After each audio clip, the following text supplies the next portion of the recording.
13th March 1963. The mother reads aloud. And death left crumbling the shape he had worn, abandoning hope to make man's soul his prey, and forced to be mortal, the immortal spirit. No matter where you open, no matter where you read, it's wonderful. Immediately, it's wonderful. Strange, these three lines, aren't they? Abandoning hope to make man's soul his prey, and forced to be mortal, the immortal spirit. Wonderful. These people could very easily lure me. For a long time, they have been asking me to read them the whole of Savitri. Quite a work, but this translation work is irresistible. So, in fact, the trouble is my notebook won't be thick enough. In fact, I would like to translate all of the debate of love and death. It's so wonderful. The mother leaves through the book. When she says, I don't remember the words, she says, "My God is love. My God is love and sweetly suffers all." Oh, that's... The mother goes back to the beginning of Book 10, Canto 4. Here, the dream twilight of the earthly real. Look at this. Or in bodies motionless like statues, fixed in tranced cessations of their sleepless thought, sat sleeping souls. And this too was a dream. They are the ones who want to attain nirvana. And this too was a dream. The mother looks further. It begins here. Once more arose the great destroying voice. Across the fruitless labor of the worlds, his huge denials, all defeating might, pursued the ignorant march of dolorous time. Here is where I should begin. Book 10 is long, the book of the double twilight. Of course, if I start reading, you'll end up at the beginning. I would do the whole book. The mother leaves back. The gospel of death and vanity of the ideal. This is invaluable to answer all the arguments people use. The mother leaves further. Here we are. The debate of love and death. He says, "Art thou indeed so strong, O heart, O soul so free?" It's wonderful. So we would have to start at the beginning of the book of the double twilight, Book 10. Let's see how it goes. The mother reads. All still was darkness, dread and desolate. There was no change, nor any hope of change. In this black dream, which was a house of void, a walk to nowhere, in a land of naught. Ever they drifted, without aim or goal. My God, how wonderful. It's wonderful. The mother turns the pages. Book 11, the return to the earth. I don't know. The mother reads the concluding lines of Savitri. Night, splendid with the moon dreaming in heaven, in silver peace. possessed her luminous reign. She brooded through her stillness on a thought, deep guarded by her mystic folds of light. And in her bosom nursed a greater dawn. It heralds the supermind. But I had a feeling he hadn't completed his revision. When I read this, I felt it wasn't the end, just as when I read the last chapter of the Yoga of Self-Perfection, the synthesis of yoga. I felt it was unfinished. He left it unfinished. And he said so. He said, no, I will not go down to this mental level anymore. But in Savitri's case, I didn't look after Savitri. I read Savitri 2 years ago. I had never read it before. And I am so glad, because I read it at the time I could understand it. Let's see. Open a page at random.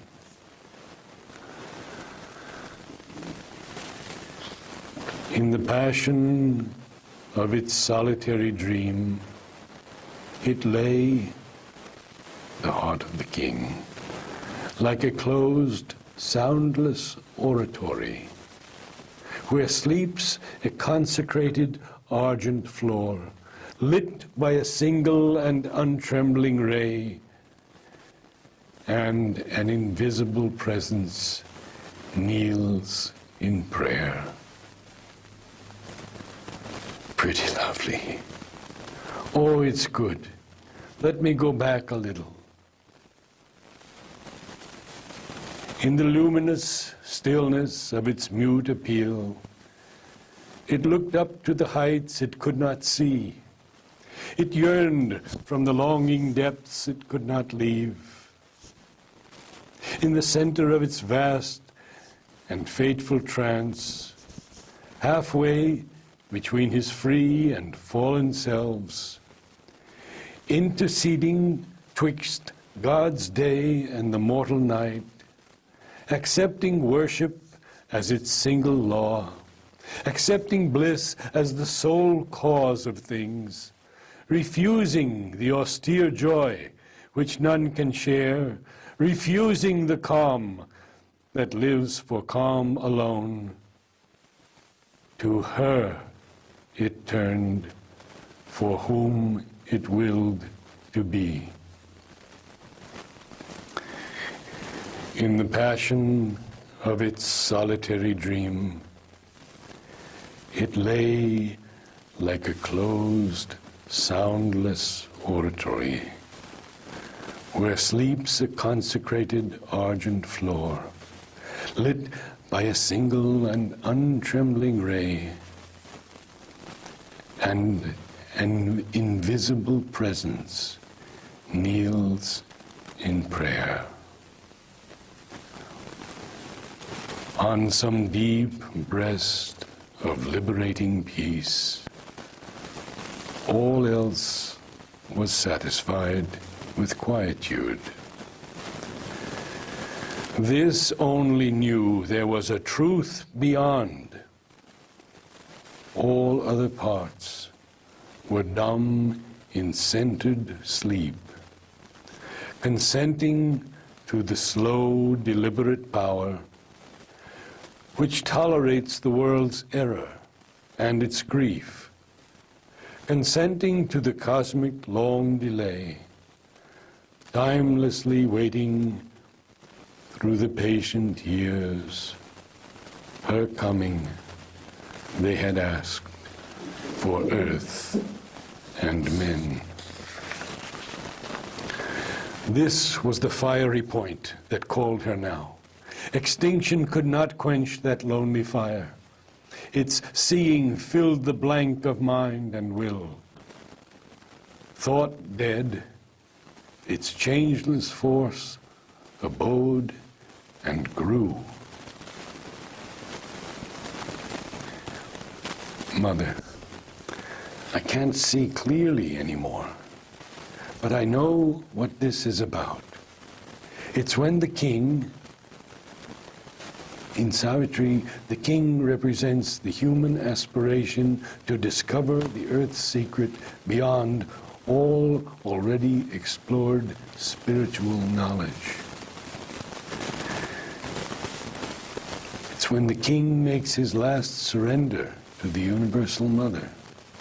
He annuls himself before the Universal Mother, and she gives him the mission he must fulfill.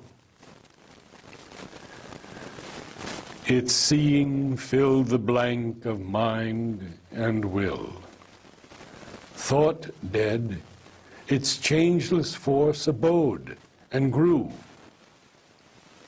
Armed with the intuition of a bliss, to which some moved tranquility was the key, it persevered through life's huge emptiness. Amid the blank denials of the world, it sent its voiceless prayer to the unknown. It listened for the footsteps of its hopes, returning through the void immensities. It waited for the fiat of the word that comes through the still self from the Supreme. Well, this is certainly a beautiful choice. That's it. There's no doubt. When he wakes up from that state, he has a vision of the Universal Mother and receives his mission. This is very good, a very good indication. It's captivating, Savitri. I believe it's his message. All the rest is preparation. While Savitri is the message.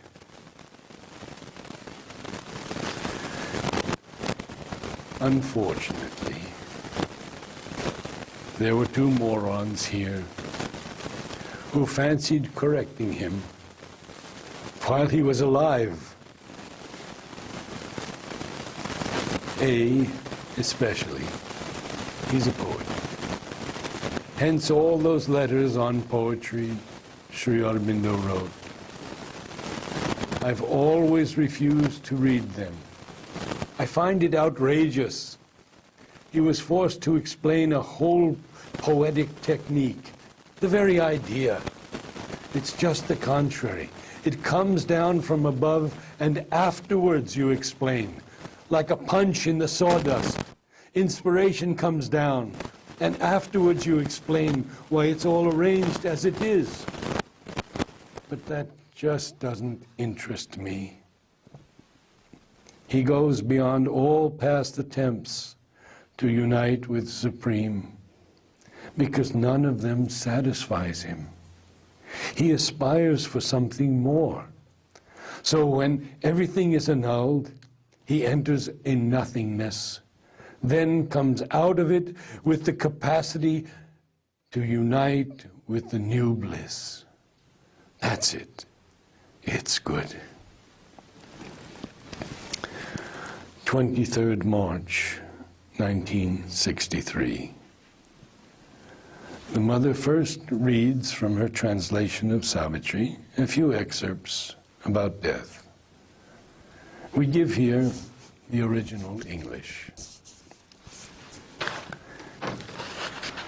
A gray defeat, pregnant with victory, a whip to lash us towards our deathless state. The inconscient world is the spirit's self-made room. Eternal night, shadow of eternal day. Night is not our beginning, nor our end. She is the dark mother, in whose womb we have hid, safe from too swift a waking to world pain. Oh, this is By light we live, and to the light we go. Here in this seat of darkness, mute and lone,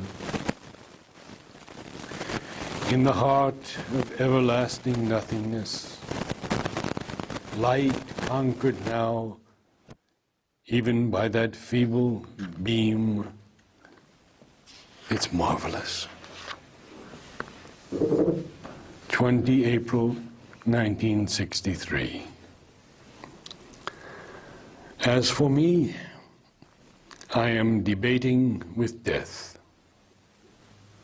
It's exactly the universal state of mind, a state of disbelief or terrible.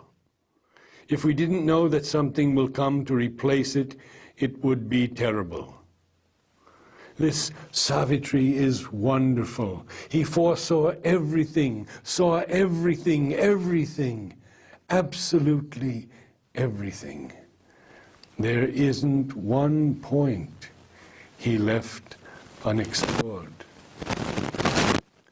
11 May 1963.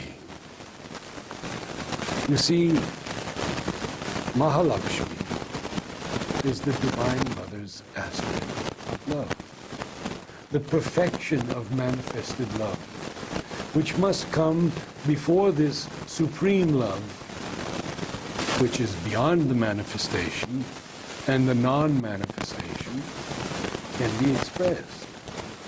The supreme love